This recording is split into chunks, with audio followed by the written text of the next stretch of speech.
இந்த டைப் தான் ரொம்ப ரொம்ப முக்கியமான டைப். ஏன்னா நம்ம இவ்வளோ நேரம் வந்து no return value no return வேல்யூன்னு சொல்லிட்டு வாய்டை வச்சுட்டே நம்ம என்ன பண்ணிகிட்டு இருந்தோம்னா ஃபங்க்ஷன்ஸ் க்ரியேட் பண்ணிகிட்டு இருந்தோம். இப்போ நம்ம என்ன பண்ண போகிறோம், ஒரு வேல்யூவை ரிட்டர்ன் பண்ண போகிறோம் ஃபங்க்ஷன் யூஸ் பண்ணி. ஸோ இங்கே என்ன நடக்குது அப்படின்னு பார்த்தீங்கன்னா, no parameter and no return வேல்யூன்னு கொடுத்துருக்கேன். ஸோ இப்போ நான் இங்கே என்ன பண்ணிக்கிறேன், ஒரு குட்டி தப்பு பண்ணியிருக்கேன். டைப்பில் வந்து நோ ரிட்டன்னு கொடுத்துருக்கேன். ஸோ இப்போ நான் என்ன பண்ண போகிறேன், அந்த நோ வந்து ரிமூவ் பண்ணுறேன். ஸோ நோ ரிமூவ் பண்ணிட்டேன்னா இப்போ வந்து இது வந்து no parameter and return type. Return வந்து இது வேல்யூ வந்து என்ன பண்ணோம்னா ரிட்டன் நம்மளுக்கு திரும்ப கொடுக்கும். ஸோ இப்போ நான் என்ன பண்ணுறேன், அகைன் ஒரு ஃபங்க்ஷன் வாய்டுன்னு கொடுக்காம நான் என்ன பண்ணுறேன்னா டேட்டா டைப்பில் இருக்கக்கூடிய ஸ்ட்ரிங்கை யூஸ் பண்ணுறேன். ஸோ ஸ்ட்ரிங் அப்படின்னு கொடுத்து நான் இந்த ஃபங்க்ஷனுக்கு நேம் என்ன வைக்க போகிறேன் அப்படின்னு பார்த்தீங்கன்னா, லைக் வந்து ஒரு மூவி அப்படின்னு சொல்லிவிட்டு நான் என்ன பண்ணுறேன்னா வைக்கிறேன். ஸோ மூவின்னு வச்சுட்டு இப்போ இதில் வந்து அந்த பேரந்தசிஸ் ஓப்பன் பண்ணிட்டு கலிப்ரேஸ் எல்லாம் ஓப்பன் பண்ணிட்டேன். ஓப்பன் பண்ணிட்டேன்னா ஆனால் எனக்கு இதில் ஸ்டில் வந்து என்ன ஆகுதுன்னா ஒரு எரர் வருது. ஒரே நிமிஷம். இப்போ எனக்கு ஒரு எரர் வரும். ஓகே, இந்த எரர் வருதா, த பாடி மைட் கம்ப்ளீட் நார்மலி காசிங் நல் it's to be written but something. இது எதையுமே ரிட்டன் பண்ணலைன்ற மாதிரி சொல்லுது. ஸோ இப்போ நான் என்ன பண்ணுறேன் அப்படின்னா ரிட்டன் அப்படின்னு கொடுத்தோன்னே என்ன ஆகும்னா அந்த வேல்யூ போயிடும், அந்த எரர் போயிடும். பட் இப்போ இங்கே ரிட்டனில் வந்து நம்ம எதையுமே ரிட்டன் பண்ணல. ஸோ அப்படின்றனால நம்ம இங்கே என்ன பண்ணோம்னா ரிட்டனில் வெறும் எம்டி ஸ்ட்ரிங், இது வந்து ஸ்ட்ரிங்கை தான் ரிட்டர்ன் பண்ண போகுது. ஸோ நான் இப்போ எம்டி ஸ்ட்ரிங்கை கொடுத்தாலும் இது ஆட்டோமேட்டிக்காக என்ன ஆகும்னா எனக்கு எம்டி ஸ்ட்ரிங்காக தான் ரிட்டர்ன் பண்ணும். ஆனால் நான் எம்டி ஸ்ட்ரிங் கொடுக்காம இதில் வந்து ஒரு மூவி நேம் போடுறேன். லைக் வந்து ஸ்பைடர்மேன் அப்படின்னு சொல்லிட்டு நான் போட்டுட்டு அகைன் நான் ரன் பண்ணுறேன். இப்போ ரன் பண்ணும்போதும் என்ன பண்ணல அப்படின்னா நான் மெயின்குள்ளே கால் பண்ணல. ஸோ அகைன் நான் என்ன பண்ணுறேன், மூவி அப்படின்னு போட்டுட்டு ஃபங்க்ஷன் நேம் வந்து மூவி நேம்னு வச்சுருந்தோமா. ஸோ அந்த ஃபங்க்ஷன் நேம் மூவி நேம்னு போட்டுட்டு நான் என்ன பண்ணுறேன் அப்படின்னா அகைன் நான் வந்து என்ன பண்ணுறேன், ரன் பண்ணுறேன். இப்போ நான் ரன் பண்ணாலும் எனக்கு என்ன ஆகலை, அந்த ஸ்பைடர்மேன் அப்படின்ற வேல்யூ வந்து எனக்கு என்ன பண்ணல, கிடைக்கல. ஸோ இப்போ என்ன ஆச்சு அப்படின்னு பார்த்தோம்னா, ஓகே, ஏன்னா நம்ம ஃபங்க்ஷன் கால் பண்ணிட்டோம், அதுவும் வேல்யூ ஸ்பைடர்மேனுன்னு சொல்லிட்டு என்ன பண்ணிடுச்சு, ரிட்டர்ன் பண்ணிடுச்சு. பட் அதை நம்ம என்ன பண்ணல, பிரிண்ட் பண்ணவே இல்லை. ஸோ அதனால் இப்போ என்ன பண்ணோம்னா அந்த ஃபங்க்ஷனை நம்ம வந்து ரிட்டன் டைப்பில் இருக்கிறதுனால அந்த ஃபங்க்ஷனை நம்ம வந்து பிரிண்ட் பண்ணுறோம்.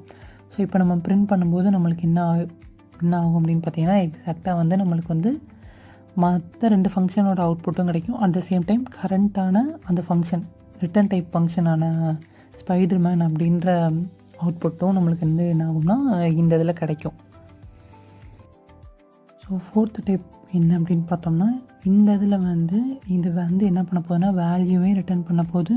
அட் த சேம் டைம் நம்ம என்ன பண்ண போகிறோம்னா இந்த ஃபங்க்ஷனுக்குள்ளே நம்ம என்ன பண்ண போகிறோம், பேராமீட்டர் கொடுக்க போகிறோம். ஸோ அதனால் இது வந்து பேராமீட்டர் அண்ட் ரிட்டன் டைப்பில் இருக்கக்கூடிய ஒரு ஃபங்க்ஷன். ஸோ இப்போ நான் என்ன பண்ணுறேன்னா இந்த ஃபங்க்ஷனுக்கு வந்துட்டு லைக் நான் எழுதுகிறேன். ஸோ டேட்டா டைப் டிக்ளேர் பண்ணுறேன். ஸோ ஸ்ட்ரிங்கு ஃபேவரட் ஆர் ஃப்ரூட்டுன்னு வச்சுக்கிறோமா, இல்லை வேணாம், ஃப்ரூட் வேணாம். ஸோ நான் கலர்ஸ்ன்னு வச்சுக்கிறேன். ஸோ கலர்ஸ்ன்னு வச்சா எதுவும் இஷ்யூ ஆகுமா, மீன் ஆல்ரெடி டாட்டில் ஓகே வேணாம், ஓகே கலர்ஸ்னே வச்சுக்கிறோம். ஸோ நான் இப்போ என்ன பண்ணுறேன்னா அந்த அகெயின் கலர்ஸ் அப்படின்னு சொல்லிட்டு நான் என்ன பண்ணுறேன்னா என்னோடய ஃபங்க்ஷனுக்கு வந்து நேம் வச்சுட்டு இதில் வந்து நான் பேராமீட்டர் பாஸ் பண்ண போகிறேன் அந்த ஃபங்க்ஷனுக்குள்ளே. அதுக்கு முன்னாடி நான் என்ன பண்ணுறேன்னா ரிட்டன் அப்படின்னு சொல்லிவிட்டு அது ரிட்டன் டைப் பண்ணுறதுனால ரிட்டனுன்றதை நான் கொடுத்துட்டு அது என்ன பண்ண போகுது, பேராமீட்டர் தான் நம்ம இந்த இடத்துல பாஸ் பண்ணணும். ஸோ அதனால் நான் என்ன பண்ணுறேன், பேராந்தசிஸ்குள்ளே நான் என்ன பண்ண போகிறேன்னா லைக் வந்து கலர்னு வச்சுக்கலாம், ஆர் ஃபேவரட் கலர் அப்படின்றத வச்சுக்கிறோம். ஃபேவ் கலர் அப்படின்னு சொல்லிட்டு நான் வச்சுட்டேன். வைக்கும்போது இந்த இடத்துல பார்த்தோன்னா நான் வந்து அதோட டைப்பையும் டேட்டா டைப்பையும் இன்கேஸ் வந்து அந்த வேரியபிள் என்ன தான் ஸ்ட்ரிங்கை தான் ரிட்டர்ன் பண்ணணும் அப்படின்னு இருந்தாலும் நான் வந்து என்ன பண்ணணும்னா அந்த வேரியபிளோட டேட்டா டைப்பான ஸ்ட்ரிங்குன்றதையும் நான் மென்ஷன் பண்ணணும். ஸோ அகெயின் நான் இந்த இடத்துல ரிட்டனுக்கு வந்து ஸ்பெல்லிங் தப்பாக போட்டேன். ஸோ மாற்றிட்டு நான் என்ன பண்ணுறேன்னா அந்த ஃபேவ் கலருன்றதுக்கு அதனோட டேட்டா டைப் வந்து ஸ்ட்ரிங்குன்னு நான் கொடுக்குறேன். ஸோ கொடுத்துட்டு இப்போ அகைன் நான் வந்து என்ன பண்ண போகிறேன்னா மெயின் ஃபங்க்ஷனில் இந்த ஃபங்க்ஷனை வந்து என்ன பண்ண போகிறேன், கால் பண்ணுறேன்.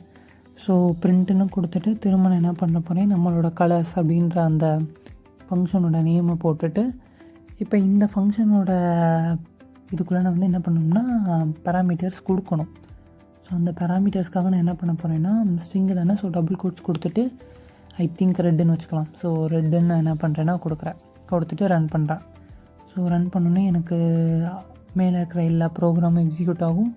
அண்ட் திஸ் டைம் கரண்ட் ப்ரோக்ராமான ரெட் கலர்ஸ்ன்ற அந்த ஃபங்க்ஷனில் இருக்கக்கூடிய நம்ம பாஸ் பண்ண வேல்யூ ரெட்டுன்ற அந்த ஒரு ப்ரோக்ராம் என்ன ஆயிடுச்சுன்னா ரிட்டர்ன் ஆயிடுச்சு.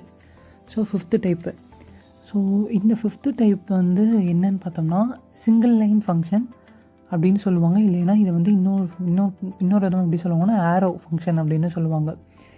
ஒன்றும் இல்லை, இந்த இதில் வந்துட்டு ஜஸ்ட் ஒரே லைனில் தான் என்ன பண்ணோம்னா ஒரு என்டையர் ஃபங்க்ஷனுமே இருக்கும். ஸோ இப்போ நான் என்ன பண்ணுறேன்னா வாய்டு மெயின் அப்படின்னு சொல்லிட்டு வாய்டு மெயின் கொடுக்கக்கூடாது, வாய்டு மல்டிப்ளை அப்படின்னு சொல்லிட்டு நான் என்ன பண்ணுறேன்னா இந்த ஃபங்க்ஷனுக்கு அந்த நேம் வச்சுக்கிறேன். மல்டிப்ளைன்றது இந்த ஃபங்க்ஷனோட name. So void multiply numbers அப்படின்னு சொல்லிட்டு நான் என்ன பண்ணுறேன் இந்த ஃபங்க்ஷனுக்கு வந்து நேம் வச்சிட்டேன். நேம் வச்சுட்டு அந்த இங்கே வந்து நம்ம அந்த கர்லி பிரேசஸ் போடுவோம்ல, open curly brace close curly பிரேஸ்க்கு பதிலாக ஒரு equal to and then greater than simple மட்டும் நம்ம என்ன பண்ணுறோம்னா இந்த இடத்துல போடுறோம். ஸோ போட்டுட்டு 10 × 10 அப்படின்னு சொல்லிட்டு 2 இன்டீஜர் வேல்யூவை நான் என்ன பண்ணுறேன்னா இந்த இடத்துல நான் கொடுத்துட்டு ஸோ நான் அகெயின் அதை பிரிண்ட்டில் கொடுக்குறேன். ஸோ கொடுத்துட்டு ரன் பண்ணேன் அப்படின்னா எனக்கு வந்து ரன் ஆகுமான்னு கேட்டால் ரன் ஆகுது. ஏன்னா அகெயின் நான் மெயின்குள்ளே அந்த ஃபங்க்ஷனை கால் பண்ணல. ஸோ இப்போ நான் மெயின்குள்ளே கால் பண்ணிவிட்டேன் அண்ட் தென் ரன் பண்ணவும் செஞ்சுட்டேன். ஸோ இப்போ எனக்கு 10 × 10 மல்டிப்ளை ஆகி எனக்கு வந்து வேலிடான ஆன்சர் வந்து என்னது 100 அப்படின்னு சொல்லிட்டு எனக்கு அவுட்புட்டும் வந்துருச்சு. ஸோ இந்த வீடியோவில் நம்ம என்னென்ன பார்த்துருக்கோம் அப்படின்னு பார்த்தீங்கன்னா ஃபங்க்ஷன் தான் என்ன, அப்புறம் ஃபங்க்ஷனில் இருக்கக்கூடிய டைப்ஸ் 5 டைப்ஸ் நம்ம வந்து என்ன பண்ணியிருக்கோம்னா பார்த்துருக்கோம். ஸோ ஓவரால் அவ்வளோதான் ஃபங்க்ஷன்ஸ் அண்ட் டைப்ஸ். ஸோ ஃபர்தராக வந்து இந்த ஃபங்க்ஷன்ஸ் எல்லாம் நம்ம வந்து யூஐ இன்டெகிரேஷனில் எப்படி யூஸ் பண்ணலாம், என்ன மாதிரி இந்த ஃபங்க்ஷன்ஸை ஹேண்டில் பண்ணலாம் அப்படின்றத நம்ம ஃபர்தர் வீடியோஸ் வந்து கண்டினியூவாக பார்க்கலாம். So stay tuned and thank you for வாட்சிங்.